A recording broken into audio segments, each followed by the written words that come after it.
Olá, no Em Dia com a Ciência de hoje nós vamos conversar sobre reabilitação pulmonar. E para isso nós recebemos os coordenadores de um projeto que é desenvolvido aqui na Fevale, o professor Paulo Zimmermann Teixeira e a professora Cássia da Costa. Sejam bem-vindos ao programa. Obrigada. Professor, primeiramente, o que caracteriza uma doença pulmonar? Bom, então, o pulmão pode ser acometido por várias doenças. Essas doenças podem ser agudas, né, como uma pneumonia, ou doenças crônicas, em que o principal modelo de doença pulmonar crônica é a bronquite crônica e o enfisema pulmonar. Então, hoje, o que a gente conhece por DPOC, que é a doença pulmonar obstrutiva crônica, são aqueles indivíduos que têm áreas de bronquite crônica, áreas de enfisema, ao mesmo tempo. Por isso, então, se denomina DPOC e não só bronquite crônica ou não só enfisema pulmonar. Essa doença, ela vai se desenvolvendo com o passar do tempo. São aqueles indivíduos que fumam, que não sentem nada e que, à medida que os anos vão passando, eles começam a ter um pouco de tosse, falta de ar para subir uma escada, para subir uma lomba, vão passando a pegar o elevador, desviando da lomba e acham que aquilo ali está aparecendo porque eles estão sedentários, não fazem atividade física. Isso parcialmente é verdade. Mas o aspecto importante é que quando eles têm uma infecção respiratória, aí eles procuram o médico pela primeira vez e aí eles têm o diagnóstico. Como essa doença é crônica, progressivamente a falta de ar vai aumentando e a pessoa vai ficando limitada. Então, atividades do dia a dia, como tomar banho, ir no supermercado, caminhar de um lado para o outro, que todos nós fazemos sem nos darmos conta, isso passa a ser um grande desafio, um grande sofrimento.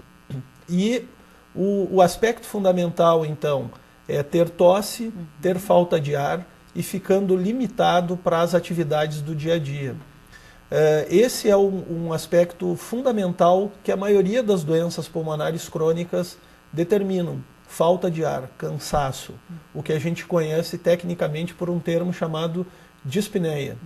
O principal desencadeador de uma doença pode ser realmente essa questão do hábito de fumar ou o sedentarismo? Ah, certamente. O hábito de fumar, hoje a Organização Mundial da Saúde considera o tabagismo uma doença, né? A maioria das pessoas muitas vezes não se dão conta, é uma dependência química, o tabagismo é uma dependência química. A pessoa acha e projeta no futuro, a minha vida hoje está excelente, eu vou continuar fumando, tendo prazer, e não percebe que os anos vão passar e que ela vai ter 40, 50 anos. Só para tu teres uma ideia, hoje no Brasil, 15,8% da população acima de 40 anos tem DPOC.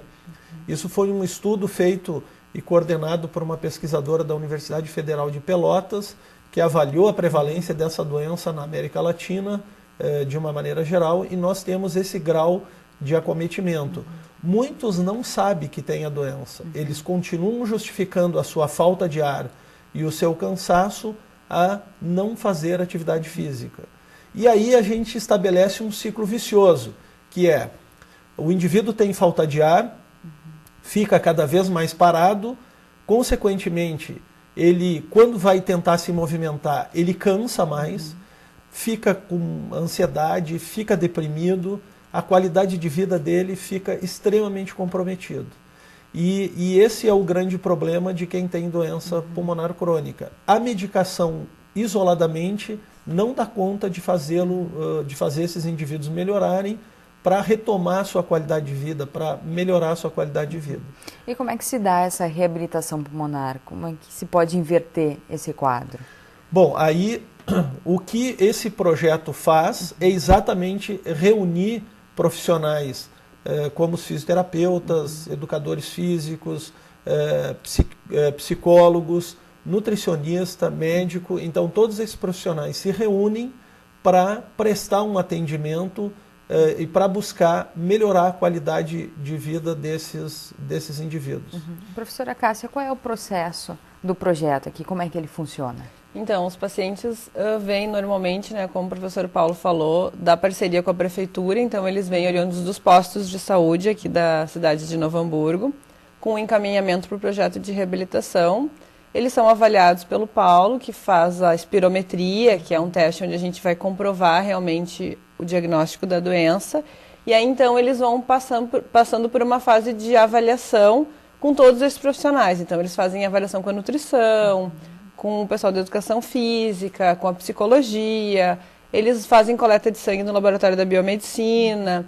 Então, eles fazem toda uma avaliação inicial. E aí, se todos esses exames forem positivos, eles ingressam, então, num programa de atividade física, que eles fazem regularmente, segunda, quartas e sextas pela manhã, né, 3 vezes por semana.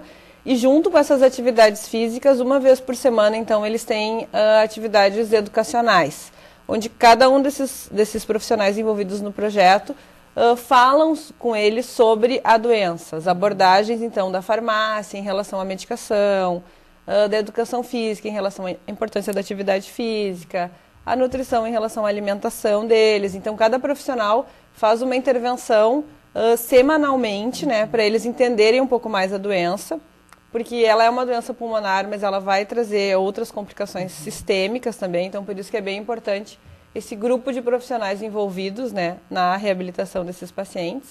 E além disso, então, eles têm um grupo de apoio com a psicóloga do programa, que uma vez por semana eles também se reúnem para falar sobre temas vinculados à doença, assim, alguns medos. É um grupo bem livre, onde nesse grupo também é aberto para parentes, né, familiares, então às vezes filhos, esposas que não entendem um pouco a doença, que acham que o paciente está com preguiça, não quer fazer, eles não entendem realmente a limitação funcional que a doença proporciona para esses pacientes.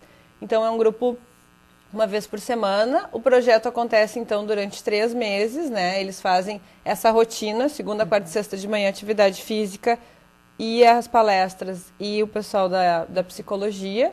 E aí depois eles são reavaliados por todos esses profissionais para ver o resultado dessa intervenção, né? E aí eles passam por uma próxima fase do projeto, que é a caminhada orientada, onde eles caminham também com alguns profissionais do projeto. E o grupo de psicologia acontece continuamente. É um grupo de fluxo contínuo. Então, sempre que eles quiserem, eles podem continuar vindo e contribuindo para o grupo.